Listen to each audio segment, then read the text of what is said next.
how this demonstration proceeded, because the issues that were being raised were about the governance of an administration of the new patriotic party.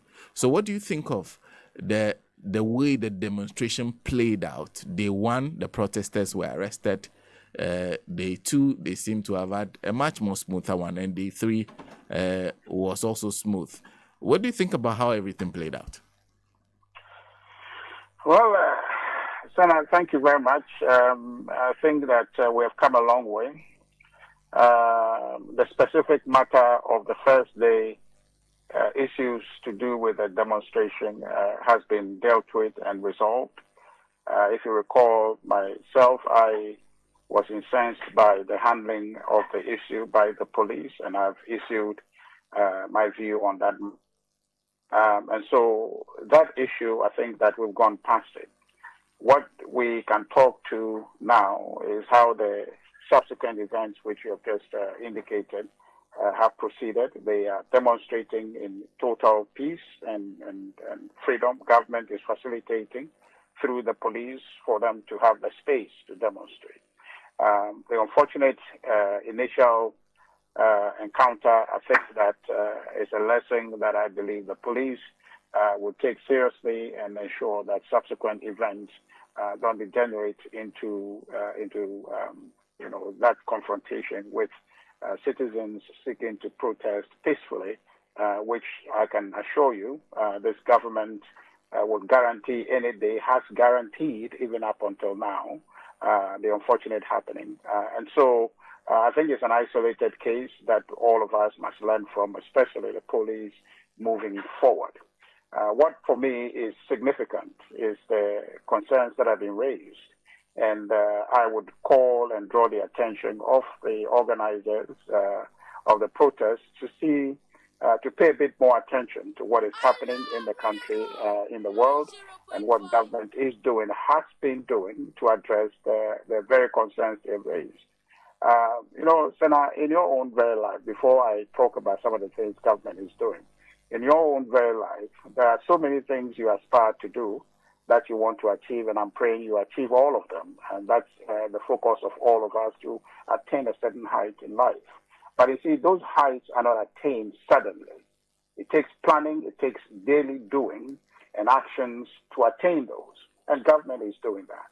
If you recall, the challenges with our economy following COVID and Russia-Ukraine, this economy started growing. In 2001, there was a record growth of 5.36% or 5.4% GDP growth. And you saw our inflation was within bounds. Exchange rate was within bounds in 2021. What we suffered was the planning into 2022, which brought about a revenue handle to do with the e-levy. And the political environment that greeted it created a much problem for government planning and the ability of government to engage, to fund some of the responsibilities it had resulting from 2020 expenditures. Now, the challenge in that environment was worsened by the Russia-Ukraine war, which on record has affected cost of living across the world. And governments across the world have been responding to that cost of living challenge, which manifests itself in inflation across the world, historic inflation in the United States, historic inflation in England, that led to several professional groups demonstrating, asking for increased salaries. So these issues affected us, and the response to it and how quickly that response actually take hold is really the concern that is being raised. But you saw at midterm this year, the economy grew by 4.2% at midterm, which is an indication that we are regaining our footing. Just recently, you saw that over a period of time, inflation has been dipping. And the most recent report, I think that of August, showed a decrease of 3% on July. And so that shows that the economy is trending in the right direction.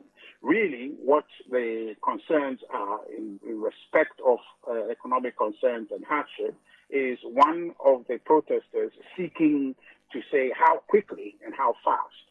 And that we'll have examples across the world. Ghana is not living in isolation. We interface with the global economy. The challenge with the economy in Ghana is not isolated. It's interrelated with the global economy. So my assurance to the demonstrators on the particular issues that they are raising, at the heart of it is the economy. And that they must invest their minds to the gains that are being made and also take into account the global scenario, which is difficult and impacting Ghana directly. In fact, as at last week or so, the Italian economy came crashing down on, that was an economy that in 2021, whilst we grew by 5.4%, they grew by some 7% in 2021 following COVID. But the impact of Russia-Ukraine has come to affect almost all the gains that were made immediately after COVID. So even just last week, as I was telling you, the economy of the Italian economy is actually regressing. And these are the ups and downs that economies across the world are going through, the challenge that we also face here. And so my assurance to the demonstrators is that government is hard at work in resolving this problem. What we need is sustained effort by government. We need to constructively criticize government, but realize that what government is doing is trending the economy in the positive direction. This recovery will take time. It would take effort, and we as citizens must support the government, and also in supporting the government, execute our personal responsibilities as citizens to ensure that government attains that ultimate objective of regenerating the economy, which is doable because we've done it before. When we came in 2016, 2017, when we came into office, the economy we inherited was actually declining from the very high 14% GDP that was achieved in 2011. The NDC actually watched the economy decline from that height all through to 3.4, 3.6 when we took over in 2017. And immediately in 2017, once the numbers were computed, the economy grew 8.2% in 2017, 6.2% in 2018, 6.5% in 2019. It was only in 2020 that we recorded positive 0.4%. And immediately, 2021, I just already told you, we grew by 5.4%. So the capacity of this government to regenerate the economy is not in doubt. What is required is time, because our interface with the world is real and the challenges across the world is impacting us, but government nonetheless is doing its best to recover this economy, and I can assure you in time this economy will be recovered. And I assure all the demonstrators to continue to support the government. Now, the space for us to demonstrate is inherent. It's a democratic right, and we must exercise it. But in doing so, I just entreat that we pay attention to what government is doing right. In fact, just yesterday, I'm speaking to you from the Gov'T region. I'm doing some monitoring with the voter register. I went to a constituency that's in Akachi North in Ahiagba. You saw in real time what investment government is giving to realize expanded healthcare access for Ghanaians. The one district, Agenda 111 district hospitals in Ahiagba, almost about 95% complete. And you see the infrastructure, the investment that is going there is something that in a matter of time, as soon as possible, probably next year, when commissioned, will bring a whole transformation to the local economy in Akachi North. So government is working, and these efforts are targeted at addressing some of these concerns that are being raised by the demonstrators. And I urge them to exercise their right, but be cognizant of what government is doing to make sure conditions are improved for Ghanaians. But ultimately, the demonstrators say they see what they did as a failure because they were not allowed to pick it where they wanted to pick it. That is at the Jubilee House, in front of it, within at least at the outskirts. That's okay. I think they have a point to argue there, but I think that the security authorities also have a basis for trying to restrict access in that area. But inevitably, it doesn't take away the right to exercise their right to demonstrate, which I support. And so we can agree to disagree on whether or not they have access to the Jubilee House. But I think that at the end of the day, the right to demonstrate, the right to express themselves in ways that may be contrary to government position, specific to their needs and interests, I think that right has been preserved and is being sponsored. So I think that they should appreciate that wherever they demonstrate, the point will be made, and the point is being made. And I think that I took the opportunity today to also echo to them what government is doing in addressing those concerns that they've raised. I want to understand this because it's always been confusing to me. I understand the West saying Russia and Ukraine having an impact on them because they spend billions of dollars in supposedly arming Ukraine to resist Russia. But exactly how has Russia-Ukraine impacted us? But, Senator, you should know this better than all of us. But, of course, I see that in this case, you're trying to inform your listeners. But, you see, the point is that there is a global supply chain that ensures that commodities are freely transported from one end to another. When there is anything that poses threat to that free movement of cargo to be able to reach their destination at a certain pre or forecasted cost, it actually changes the whole dynamics. So what the Russia-Ukraine war did is to pose a threat to the free flow of global cargo. And that actually has implications or has affected cost of commodities or items that are consumed by consumers.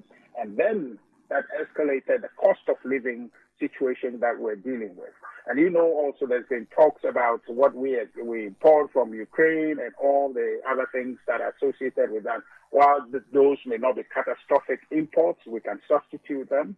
The direct impact is the impediment the war posed to the free flow of cargo, which translates into the high cost of transport, and then which is passed on by the appropriate business people to consumers, that creates cost of living increase for people, then inflation, which inflation has impact on currency and the rest of it. So that is a real direct impact that affects the economy of the world, and the record is there to speak to it.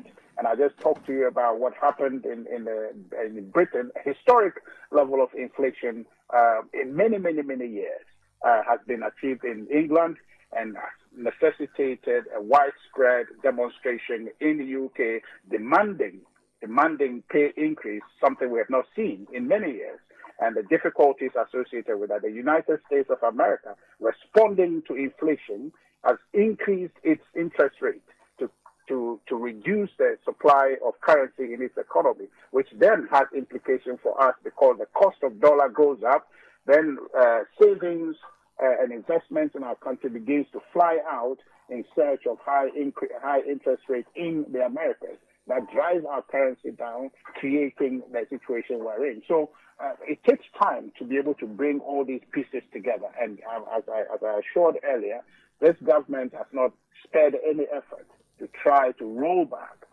the loss that have been occasioned by this activity with Russia and Ukraine. And I think that it's just a matter of time. And the good news, I've told you, that the economy seems to have turned the corner. At midterm, we saw the performance, which is appreciable, and I think that the economy will continue to trend in this direction, barring any exogenous impact. I think that would come out of the woods in time.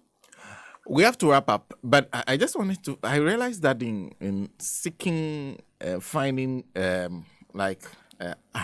you were trying to explain how we've gotten here.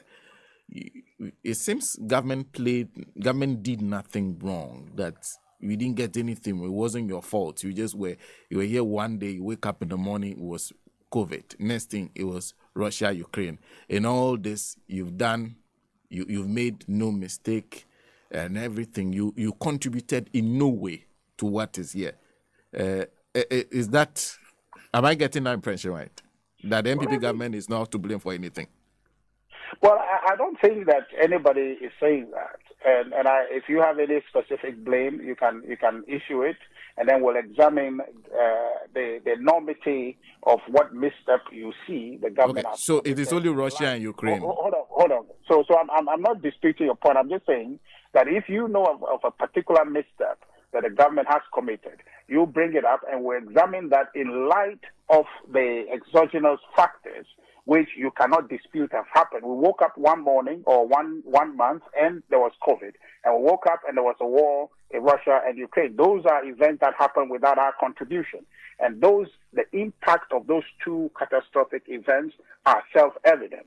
Now, if you have any misstep by the government, you bring that up and we'll examine that in light of these catastrophic happenings and see which way the impact will be. I'm not in any way saying that this is a holy government, this is a perfect government. You cannot have that in a human institution. But what I am telling you is that this government has acquitted itself creditably and was growing this economy, and I showed you evidence of that in 2017, 18, and 19. So the evidence of the performance of the government is what you want to hold at. And now, if the government was committing any misstep, that misstep necessarily did not affect growth in 2017, did not affect growth in 2018 and 2019. Now, if you want to say from 2020, which was COVID, and 2022, which was Russia, Ukraine, that the government has committed an egregious mistake that has necessitated or brought Ghana to where we are, you can say it, and we'll do the analysis. So in doing the assessment of where we are, government's own assessment had not established any missteps at all from the government. So, Senator, I am telling you what has brought us here. No, I understand. I'm just saying that in order to solve a problem, you sit around trying to understand where you are, find out if there were things that you did wrong that you like to remedy. And I'm asking you, when you did that assessment, are you saying that you found nothing which the government did which they needed to correct in order to try to put it on the supposed good footing you are saying? A more progressive way to ask your question is for you to tell me what missteps you think government has committed so we can engage the analysis. But you do not see any.